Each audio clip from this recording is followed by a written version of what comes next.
Welcome to the Right Take Podcast, news, ideas, and conversations at the intersection of politics and culture, a project of the David Horowitz Freedom Center.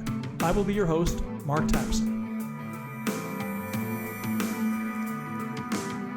Greetings and welcome back to the Right Take Podcast. I'm your host, Mark Tapson. If you're not familiar with the 1996 book, The Clash of Civilizations and the Remaking of World Order by Samuel Huntington, then I urge you to read it. It's not as dated as you might think it would be for a nearly 30-year-old book about geopolitics. For example, one of his observations, which I doubt he could get away with saying today without the cancel culture mob coming for him, is that Islam has bloody borders. By that he means, and I'll just quote him here, quote, "Wherever one looks along the perimeter of Islam, Muslims have problems living peacefully with their neighbors. The question naturally arises as to whether this pattern of late 20th century conflict between Muslim and non-Muslim groups is equally true of relations between groups from other civilizations. In fact, it is not. Muslims make up about 1/5 of the world's population, but in the 1990s they've been far more involved in intergroup violence than the people of any other civilization. The evidence is overwhelming."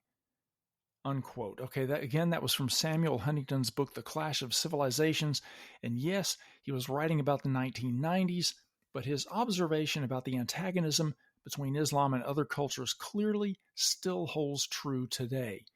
Only the Islam problem has extended beyond borders now, thanks to the mass migration into European countries from the Middle East and Africa. Migration that has radically altered the demographics and cultural landscape of the West, by which I mean not just Europe, but Australia, and to a lesser extent in the United States. What is the Islam problem? It is the demonstrable reality that Islam is incompatible with Western civilization, no matter how much the anti-Western multiculturalist elites want to bully you into believing otherwise. Does this mean that all Muslims are incapable of assimilating successfully into Western countries? Of course not. But the extent to which they assimilate successfully depends entirely on the extent to which they embrace being westernized, as opposed to viewing the host culture through a supremacist lens as one to be subverted from within and replaced ultimately with an Islamic caliphate under Sharia law. In fact, I'm just going to go ahead and say it. When it comes to the conflict between Western and Islamic values, we are not talking about a clash of civilizations, but the clash of civilization and barbarism. Change my mind. I raise this point because my guest today at The Right Take is a very interesting gentleman who was raised Muslim in the Middle East and not only converted to Christianity, but who has made it his mission to defend Judeo-Christian values, combat totalitarian ideologies, and educate the West out of the moral confusion paralyzing us about the threat of fundamentalist Islam. So stay tuned. You don't want to miss this conversation. And don't forget to subscribe to The Right Take, if you don't already, so that you don't miss any of the compelling conversations we're having here. Don't touch that dial.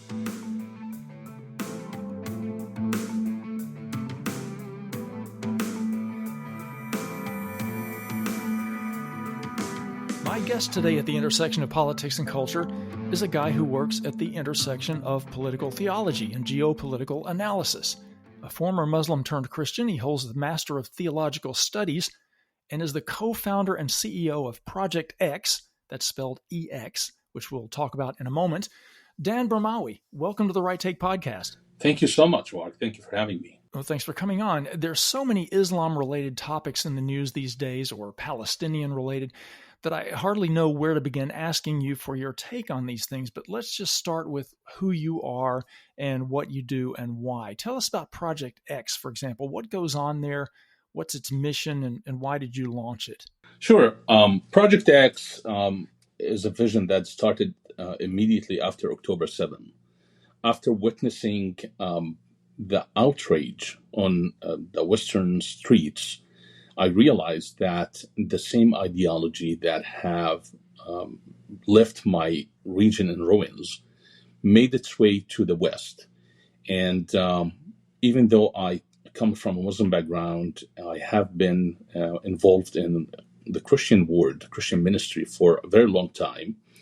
And I was not planning on pursuing this as a full-time job. And by this, I mean challenging the Islamic narratives that have shaped the politics, the society in my region, and now is infiltrating the West and threatening the West. So Project X came as a response to what happened after October 7. And we basically do two things. We educate the West and we challenge the East, if I put it simply. Yeah. So it's a nonprofit organization now in the United States, and we provide, as I said, education. Try to meet with lawmakers, try to influence policies to make sure that the pillars of the Western civilization is not impacted by the Islamic values that are antithetical to the Western values. And by October 7th, obviously you're referring to the October 7, 2023 attacks in Israel waged by Hamas, which massacred more than 1,200 Israelis. And of course, there were the kidnappings. And then there were the pro-Palestinian protests all around the Western world, and pro-Hamas even protests. That's the outrage that you're referring to, obviously.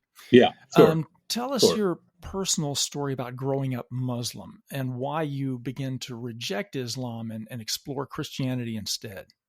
I grew up in Jordan to a Muslim family, and in 2006, the Danish cartoonist controversy, if you remember, a Danish cartoonist drew the Prophet of Islam that sent waves of rage across the Islamic world.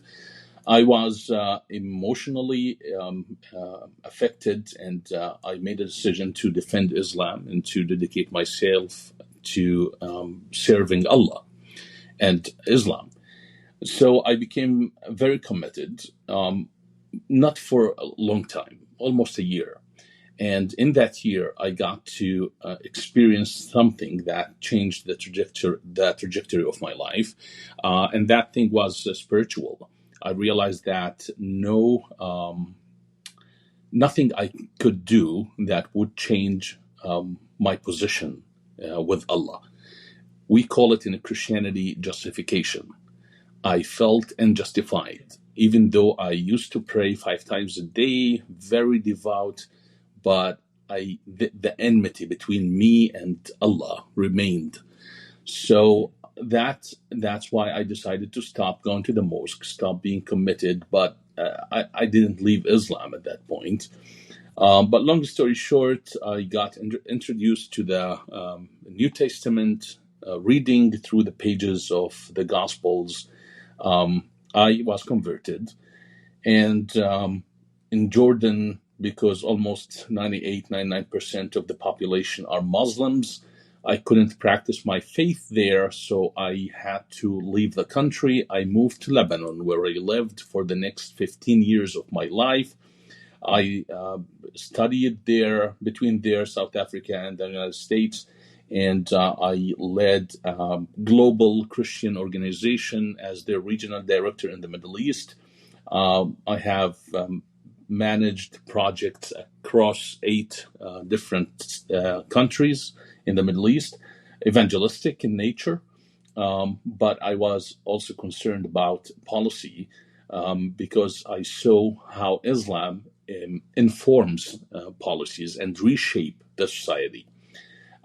In 2023, 2 months before October 7, I moved to the U.S. to pursue my studies, and I was planning to continue in the same path, working in the nonprofit sector. But as I said, October 7 happened, and other personal stories and confrontation, I realized that the threat is real. That last bastion of freedom is at risk, and I had to act. I had to do something. Interesting. Now you say that you began reading, as a Muslim, you began reading the New Testament. Was there somebody, and you don't have to name names, but was there someone who introduced you to that, or what made you turn to the New Testament in the first place? Yeah, it was a friend and there were rumors about him leaving Islam. But when I met him and I asked him about that, he denied for security reasons. But through our conversations, he was planting the seeds of doubt in my heart. And he was the one who introduced me, or who directed me to read the New Testament. Of course, I found out later that years before, he has been through a lot of troubles for converting to Christianity. And in Jordan, according to the law, you lose your civil rights if you leave Islam. You don't have the right to vote. They divorce you from your wife. They take your children. It was a mess for him. So he had to convert back to Islam in order to keep his civil rights. But he never converted in heart. He remained a Christian. And years later, after almost 10 years of leaving Jordan, I got reconnected to him, and we worked together in ministry. So it was something. And after leaving Islam, were you targeted or threatened in any way for your apostasy? So because I was young at the time, nobody paid attention to me. People thought I was going through some teenager crisis. But thankfully, my father was very understanding. And he would wrestle with me, argue, talk, and he was like a friend. And he was the one who taught me how to read, because he's a heavy reader. And I remember when I was even 12 years old, my father bought a copy of the Bible into the house, even though it's not permissible in Islam. But my father did it anyway. But of course, at the time, I was too young to understand anything. I remember reading in that copy, but a few days later, my uncle came and he found that we have the Bible, and he burned it. So, but anyway, no, I was not persecuted it's like by my family.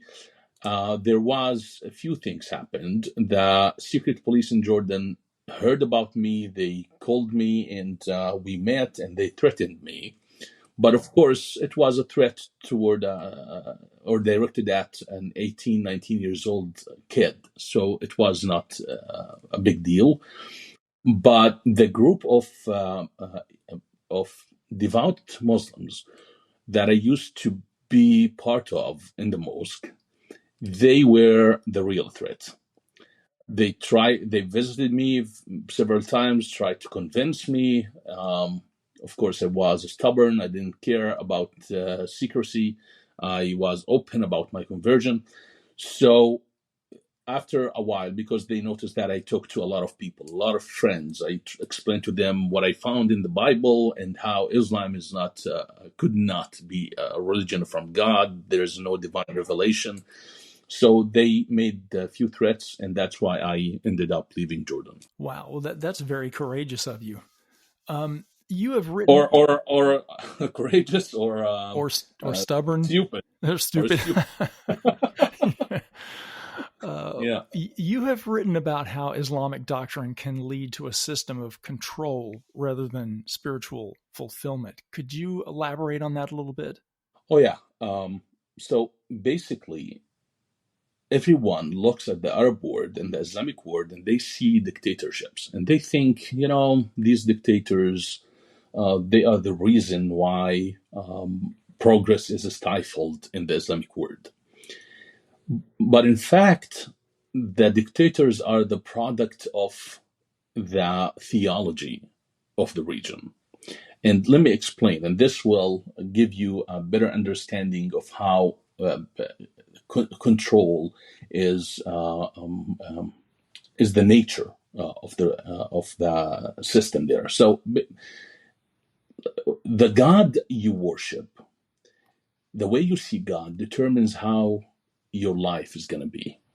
Now, people might argue that, like, we are beyond the religion time. We are secular now. We don't care for that. People are not. Religion is not central, but that's not true at all, because every one of us has a God, whether you claim to worship a God or not, you have a God. And that God is the entity that has the priority in your life. It is the thing that shapes how you think, and it manifests itself in your tangible life. So, God in Islam, his image is an image of a dictator, an image of a very, it's a bully God, because you open the Quran randomly, just pick a page and read it through the words of the Quran. It's all about punishment and threats and torture. And at the same time, promises of beautiful paradise where you will enjoy all your desires. Now, that image produces a mentality of fear and greed. You're afraid, or you are trying to get the reward. There is no relationship between a Muslim and Allah beyond these lines. I'm trying to avoid his punishment, and at the same time, I'm trying to gain his reward. So, as a result, just think of what traumatized, afraid, terrified people end up doing. They end up projecting their fear in a form of anger. And that's how a group of afraid people shaped by this theology end up replicating the symbol of authority in politics. They end up electing people who are, I would say, who have the same characteristics of God. They have to be dictators. Now, maybe people will argue against this. They will push and they say, no, it doesn't make sense. It makes sense, because if you elect someone who is not a dictator, that would create cognitive dissonance. Like, you believe something about authority inside your heart, but the reality is different. So you cannot reconcile reality with belief, and you end up confused. And I'm talking here about collectively, not only on the individual level, but the collective level. What is authority? Authority is tyrannical. Authority is powerful, is rigid, is very solid, very confident. And that's why we end up with patriarchy, and we end up with dictatorships. So it is a direct result of theology. And speaking of ideology, let's talk about ideological violence. Samuel Huntington, who was the author of The Clash of Civilizations, wrote that Islam has bloody borders, suggesting that Islamic societies and culture are always at odds, often violently so, with non-Islamic cultures. Do you think violence is inherent in Islamic fundamentalism? Listen, Mark, every culture was violent at some point. It's that's how we survive.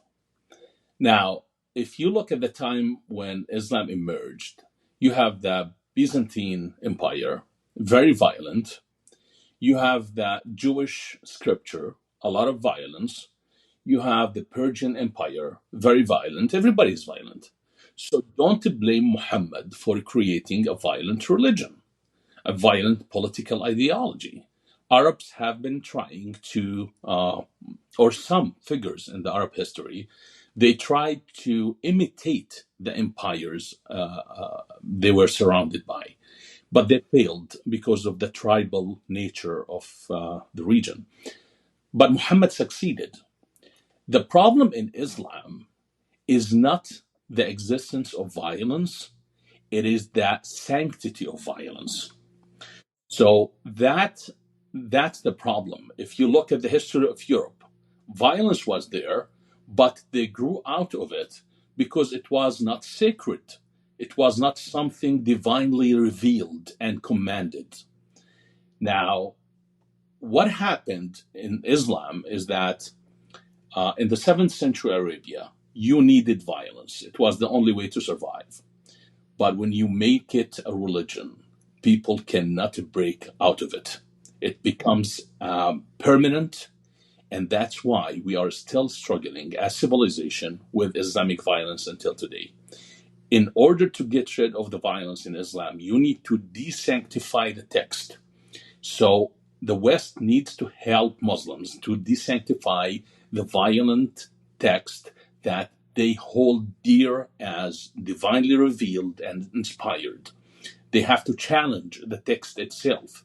If the West keeps saying Islam is a religion of peace, the problem is Islamism, it's just a group of people who hijacked Islam, and it's a fringe interpretation, they are not helping, because they are protecting the text that keeps on giving birth to violence. They are protecting it from scrutiny. So that's the problem with violence in Islam. So whenever I write about how Muhammad was violent, for example, today I wrote something on X about how Muhammad said to his soldiers, invade Tabuk, which was under the Byzantine rule, and you will get their daughters. So he was incentivizing Muslim soldiers with women, with war booty, right? Now, when I write about that, I'm not criticizing Muhammad because he was violent. I'm criticizing Muhammad as the ultimate role model for Muslims who are bringing the 7th century war reality into the 21st century. They are importing it. So that's how we should approach violence in Islam. And is that part of the strategy and aim of your Project X, is to counter that ideological violence by helping to desanctify the Quran? Absolutely. That's what we are trying to do. We are trying to help Muslims, just like I was helped, to see the reality beyond the text, and at the same time educate the West about how to help Muslims. You're not helping them. You are, as Tom Holland said, you're suing the branch that you're sitting on. You are cutting the branch, and that is your civilization, and you're burning your own house. You cannot keep doing this. The only way to help Muslims is by confronting their ideology. You cannot be tolerant and non-confrontational and expect Muslims to look at their text critically and do some self-critical thinking, because Islam has shielded them from that. The architecture of the Islamic mentality is all about shielding Muslims from criticizing Islam. That's why they respond to criticism with violence. Because that's the only way to please Allah, to gain His favor. I remember when I was in school, there was a bully. I was trying to please in order to avoid his wrath, I would say. So how do I do that? I side with I side with him against anybody that he sees as an enemy. So I was trying to please him by attacking his enemies. The same way Muslims, they go and behead Charlie Hebdo journalist because they drew Muhammad.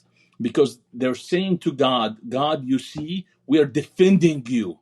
Would you love us? Would you accept us? You know what I'm talking about. So it's really goes down to that point. You need to help Muslims think strategically about their future through criticizing and desanctifying their text.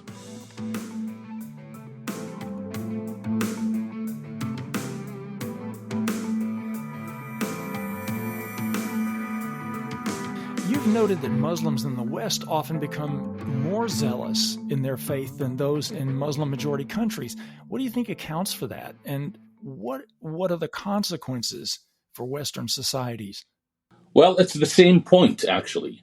When they are living in Islamic countries, Muslims have one way to salvation, and that way is obeying all the commandments of Allah. because there's no jihad. When you live in an Islamic country, there's no jihad. And jihad is the only way in Islam where you guarantee heaven without giving account about your works. If you're a Muslim, you die in jihad, you're a martyr, you go to heaven. That's by the text of the Quran. But if you're living in an Islamic country, that window is closed. You're competing with your fellow Muslims about who obey the commandments of Allah more, praying more, fasting more, and with the process of time, you give up, you fluctuate, you pray, you don't pray. That's the only way. But when you move to the West, it's the land of the infidels. It is the enemies of Allah. Now you have the chance to side with Allah against his enemies, to assert your allegiance to Islam. And that's why you become more open to radicalization. And the implication of that, the consequences of that is that ground is fertile for more radicalization. Because Islamic movements, radical Muslims would come and they will establish Islamic centers, Quran centers, community, charities, etc., and they will get more chance to radicalize more people. Some people like to talk about building bridges between Islam and other faiths in order to overcome tensions and conflicts. Do you think that interfaith dialogue between Jews and Christians on the one hand and Muslims on the other hand is helpful and effective, or is that just another strategy, or do Muslims see it as just another strategy for Islamic conquest? Listen, Mark, I'm an insider. I know what Muslims say behind the closed doors, and I know what Christians say behind the closed doors, because I was a Muslim and I'm Christian. And behind the closed doors, Christians, they want to invade all the Islamic countries with the gospel. And why do they want to do that? Because they believe they are carrying a gift to Muslims. And that's why they come up with all kinds of tactics to invade the Islamic countries. They send students to learn Arabic. They work in non-profit. It doesn't matter. They have their strategies, right? But at the end of the day, what they say behind the closed doors is like, we want these people to know God. We are bringing the knowledge of God to them. Now, behind the closed doors, Muslims believe that the rule of Allah must be established over all the earth. It is the promise of Muhammad. It is the promise of Allah. It's going to happen. It's going to happen. And it's a self-fulfilling prophecy. Now, interfaith dialogue. When you want to have a dialogue with someone, you must, at the beginning, make sure that your epistemological resources align. It's like, for example, let's talk about the sanctity of life. And we want to have a dialogue about abortion. I know that your starting point for being pro-life is the sanctity of life. And you know my starting point as someone who believes in abortion is the freedom and the value of women, their rights. So both of us are starting from good points. But we want to reconcile how we look at these things. My epistemology is not saying that life is not good, and therefore I stand with abortion. No, I know life is good, but I'm arguing here the rights of women. But when it comes to interfaith dialogue, the epistemology is different. For Muslims, it's the Quran. It's the revealed truth of Allah. There is no place, no room for consciousness. It's not about what you think. It's not about your rationality, reason. No, it's about the revealed text.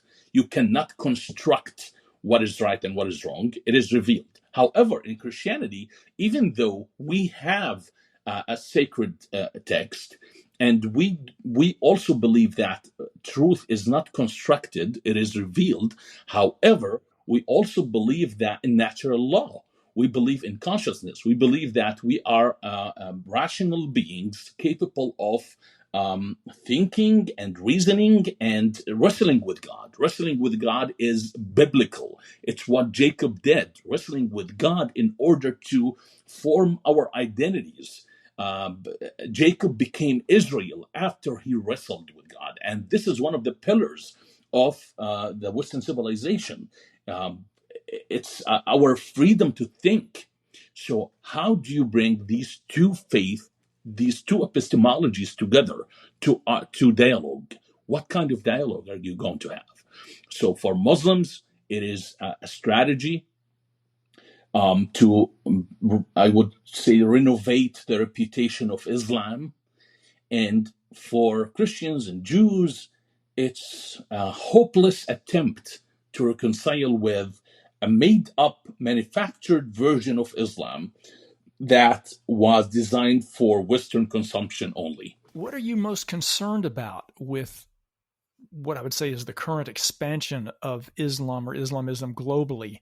Are there specific regions or trends that alarm you the most? Well, I see a lot of people in the West are concerned about women wearing niqab or going to the beaches wearing something called burkini, not bikini. They're worried about halal food and segregation in schools. I don't care about that. I don't care about Sharia. Implementing Sharia in the West is just a way to destroy our argument about the threat of Islam. Even Islamic countries are not applying Sharia law. It's not about the Sharia. It's about the individual liberties and rights. It's ideological threat. It's not about certain. It's not about police. What they call it, morality police. It's like morality police has been abolished in Saudi Arabia, even. So you won't see it in Manhattan. Trust me. That's not the threat. The threat is when Islam has the power to legislate, to change laws that directly connected to your freedom of speech, for example. They are pushing for blasphemy laws. They made up the term Islamophobia to stop you from scrutinizing the text. So these are sacred values in the West. These are the conditions of free societies. When Islam start messing up with them, that's the threat. That's the problem. That reduce the ability of the society to be free and therefore less creativity, because the creativity is the product of freedom. And with less creativity, you have less innovation. Less innovation, stifled economy, and the crisis happen. So you need to think about it in matter of legislation, policy, lawmaking, how Islam, the Islamic values, which is antithetical to the Western values, are going to reshape the West. Look at what happened in the Arab world after the French and the British mandate. The French and the British brought modernity to the Arab world. There was no hijab. There was no segregation in schools. Which leads, by the way, to sexual repression and leads to sexual supercharging. It's crazy. It's a crazy combination of elements that destroy societies. But we can't talk about this. It's a different point. But what I want to say is the British and the French brought modernity to the Arab world. And we were on a trajectory to progress. However, the Muslim Brotherhood, with different political dynamics, and they were used by King Faisal of Saudi Arabia to establish the so-called Islamic Awakening in 1962, which led to the reshaping of the Arab world. And they completely abolished all the modernity that was achieved under the British and the French mandate, the secularism that was brought to the region. Now, that narrative could be repeated easily in the West. How? What happened in the Arab world? They controlled policies, lawmaking, schools, curriculum, education. So I don't care about niqab. I don't care about halal food. I don't care about any of that, or Sharia courts even.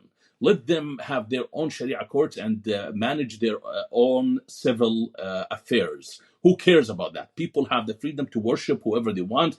It's a private faith. I don't care about it. I care about when Islam reshapes the laws in the country.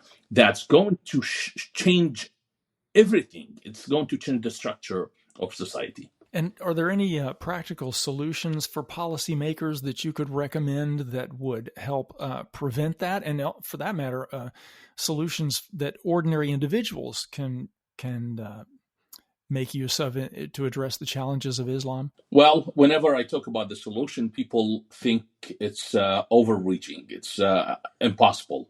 But the solution is really to recognize Islam as a political ideology. Islam is not only a religion, it is a holistic system. It has everything. It has foreign policy, it's called jihad. It has finance policies called zakat and Islamic financial system. It has governance, it's called the caliphate. It's the ummah, the nation of Islam. So we're talking about a political ideology. So you cannot control the influence of Islam on your policies as long as you treat Islam as a religion. Because if Islam is only a religion, then by the laws of the land, they have the freedom to do whatever they want, to preach whatever they want, to teach whatever they want. You cannot scrutinize them. You cannot monitor their funding resources. Of course, they made up the Islamism thing to try to control to have the government. I'm talking about the government, the British government, the United States government. They came up with Islamism in order to have some liberty in controlling Islamic Jihad in the West, but it's not working because who is an Islamist? An Islamist is a terrorist, so you can only just monitor the terrorists. You cannot monitor a school teacher who is indoctrinating the next generation of Americans about the value of women. The same system I talked about at the beginning, what the authority looks like. If the authority looks like the version in Islam, then the people in any country are the enemies of the state. The state is not there to serve me. The state is there to exploit me and to oppress me. So how can you have a functioning society when the people think that they are the enemies of the government? In America, regardless of all the corruption in Washington, D.C., people still believe in government. They still vote. They still believe that they can hold the government accountable. So the government is not their enemy. Of course, that you have the communists and different movements, political movements. They are aligning with Islam because they both have they both have this vision or their this worldview that the government is the oppressor, we are the oppressed. So so in order to avoid the future or the destiny of Europe, unfortunately, Europe is, I'm not sure, some countries in Europe are beyond salvation because Islam has made its way into the major institutions and there's no way to take them out of these institutions. Absolutely not. You can't. We will see within decades the same scenario that played in the Arab world manifested in Europe. Now, in America, how to prevent that? You need to be real to the threat. You cannot claim that you want to protect the Western civilization and at the same time you don't have a diagnosis of the threat. What is the threat? Is it a group of extremists or is it the ideology that the fountain that all of them keeps drinking from? If Islam has the seeds that produce extremists, and we know from history that the Muslim Brotherhood, whenever they are within the system, they claim they don't have any relationship with terrorism, they only focus on policy. That is terrorism inside the government when they plan to change laws in order to accommodate more Islamic values into the society. I wanted to ask you this next question, even though it might open up a whole other huge subtopic, but I wanted to get your take on it. Tell us about your conversion, not just from Islam to Christianity, but your conversion from supporting the Palestinian cause to exposing the truth behind it. I wouldn't call myself as a Palestine supporter at any point. I'm Jordanian. In Jordan, we don't like Palestinians, and Palestinians don't like Jordanians. However, I was obliged by Islam to stand with Palestine. So I was not really standing with Palestine because I cared about it, but because it was an Islamic cause. Now, many people are trying to present the Arab-Israeli conflict as a territorial dispute. It's not. It's a religious hatred masked as territorial dispute, resistance to occupation, all of that. So anyway, I used to go to march out with Palestinians and Jordanians and other people on the streets of Amman against Israel. I had no understanding of the history of the conflict. Everything I believed was the Jews are the enemies of Allah and they have occupied an Islamic land and I must resist them. However, after my conversion and when I started reading history, I was surprised at the first time I read the Old Testament and found that the Bible is talking about Israel in the land, and then in my mind I spent my life reading the Quran. Immediately I connected the people of Israel to the people of Israel in the Quran. They're the same people. It's their land. They're not a different group of people. But of course, more than that, it was the history of the conflict itself, understanding how after the fall of the Ottoman Empire, it was the first time in history since the days of Muhammad, the Islamic world had no caliphate, no empire, and how that happened at the same time that a Jewish state was being established in the region and the nation-state concept was being introduced to the region. And so I connected the dots, and I'm talking about this in my book, and I explain how all of this happened, the manufacturing of the Palestinian cause, the hijacking of Palestine, hijacking of Jerusalem, all of that. So I became a supporter of Israel because I believe that Israel is fighting this war, this civilizational war, on behalf of the free world. I believe that Israel is fighting on behalf of the U.S. and on behalf of Europe, even though Europe is letting the enemy, the ideological enemy, into their home. But Israel is still fighting, and it's the only state that has been fighting Islamic Jihad for the past 77 years, while being stabbed by the same people that Israel is fighting the war for. So I'm trying to explain to the West that standing with Israel has nothing to do with standing with the government of Israel. It's standing with your representative in this civilizational war. I see on your Substack page that you have a book coming out in October called Rebranding Jihad. What can you tell us about that? Well, that's not going to be the final name of the book. I'm considering different names, but the book basically... I like it, though. Yeah, maybe I'll stick to it. We'll see. So the book is coming out on October 7. Pre-order is going to start on September 7. I believe this book is very important, not because I'm the author, but because it helps people see, without exaggeration, without fear-mongering, without trying to draw a very dark image about Islam. No, just basic analysis to show that Islam is a political ideology. It's not a religion. It's not only a religion. I show that through historical analysis. It's not another book about Islam where you have a lot of information about the history of Islam. I don't care about that. There are thousands of books out there where you can read about Islam. No, I provide certain specific analysis to show how Islam emerged as a political entity, not only a religion, then how that political ideology is the root behind the Arab-Israeli conflict. And then I talk about why Islam is incompatible with the Western civilization. Because people keep saying, again, they keep saying niqab, Sharia law. No. It's not that. Islam is incompatible because of something else. And I try to explain it in the third chapter. Then I talk about Islam in the West, what's happening today, why is it a threat?